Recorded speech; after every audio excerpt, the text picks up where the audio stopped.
Persoalan kehidupan di muka bumi ini tak mampu kita tuntaskan bukan karena kita nggak pintar. Mohon maaf. Bukan karena kurang gelar.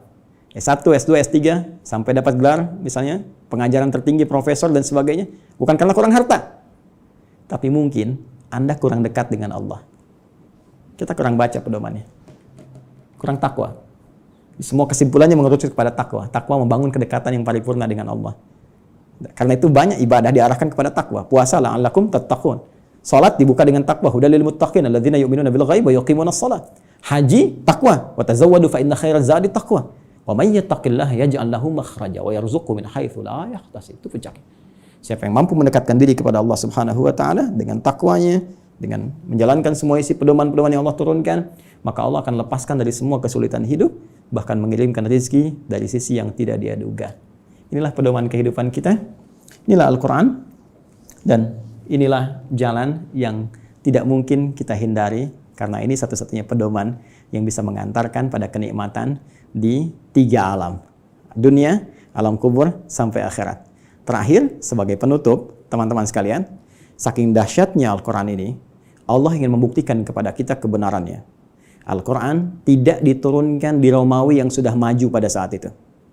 Bukan di Persia yang sudah punya kekaisaran yang dahsyat.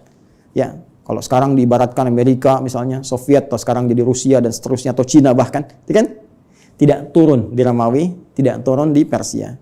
Tapi Allah turunkan di tempat yang paling jauh dari segala titik kemuliaan. Tidak kenal segala titik kebaikan-kebaikan. Ilmu pengetahuan jangan diharapkan tumbuh. Ya, dengan sempurna, dengan baik. Jauh tertinggal, karena itu disebut dengan jahiliyah, menggabungkan nama bahkan dengan sifatnya. Tapi tahukah Anda, ketika Al-Quran diturunkan di umat jahiliyah itu bisa mentransformasikan mereka berubah menjadi khairu ummah. Sampai turunnya Quran surah ketiga ayat 110 itu. Paling kiri sebelah atas di mushaf. Kuntum khairu ummah. Silahkan Anda cek. Semua yang belajar dari Nabi, dari 40 orang fase Mekah, sampai menyebar ke Madinah, sampai bertebaran ke seluruh muka bumi, tidak pernah ada satupun sahabat Nabi membawa risalah Al-Quran, kecuali membawa kesuksesan dan Bismillahirrahmanirrahim. Misi terbaik kemakmuran di muka bumi. Silahkan cek. Nabi sampai selesai tugas di Madinah punya 12.000 sahabat. Punya 38 panglima dari 12.000 itu. Kekuatan satu panglimanya bisa menaklukkan Persia dan Romawi.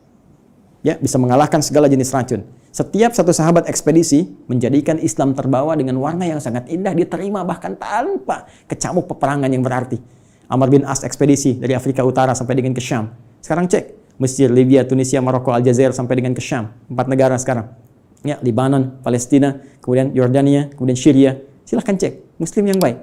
Sa'ad bin Abi Waqqas, ya, waktu ikut ekspedisi mau ke Cina, singgah di Baros, 414 km dari kota Medan. Jadinya Nusantara. Indonesia, Malaysia, Filipina bagian selatan, Thailand selatan, Brunei Darussalam, ya, Masya Allah Rakhin, sukunya dari Rakhinya itu yang sekarang. Semua indah, baik. Di mana kita sekarang? Dan keilmuannya nggak nanggung, silahkan cek. Ya, Al-Ghazali, Al-Battani, Al-Kindi, Al-Farabi, ya, silahkan cek. Semuanya sukses. Jadi mau jadi ilmuwan, sukses. Mau jadi diplomat, sukses. Jadi birokrat, sukses. Semua itu tercantum dalam Al-Quran. Dan satu-satunya kitab yang tidak pernah mengalami perubahan. Zaman Abu Jahal dulu dibaca Alif Lam Mim, sekarang pun tetap Alif Lam Mim. Silakan, strukturnya sempurna, segalanya sempurna. Itulah Al-Quran. Tinggal pertanyaannya, tantangan langsung dari Allah, sejauh mana kita bisa meyakini semua ini untuk menerapkan pedoman tadi, mempelajarinya, mengamalkannya dalam kehidupan kita sesuai dengan kebutuhan kita. Membaca, baik. Memahami, mulia. Menghafalkan, dahsyat. Tapi intinya, tidak harus dituntut untuk bisa memahami seluruh isinya. Cukup Anda sekarang, maaf sekali, yang pokok apa?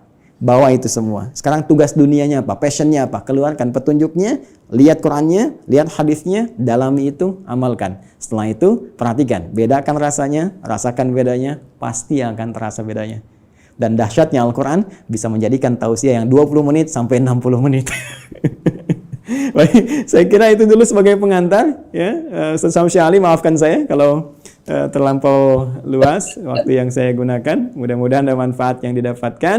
Nanti kalau lain waktu kita bisa ketemu kembali, kita akan belajar tentang cara langsung dari Al-Quran, bagaimana menanamkan Al-Quran dalam diri kita supaya mudah dibawa dalam kehidupan. Karena jangan salah, ini ahli Quran pun dibagi 3 lagi nanti di Quran surah ke-30 Fatir di ayat yang ke-32. Ada orang ahli Quran zalim, wa minhum zalimun li nafsi.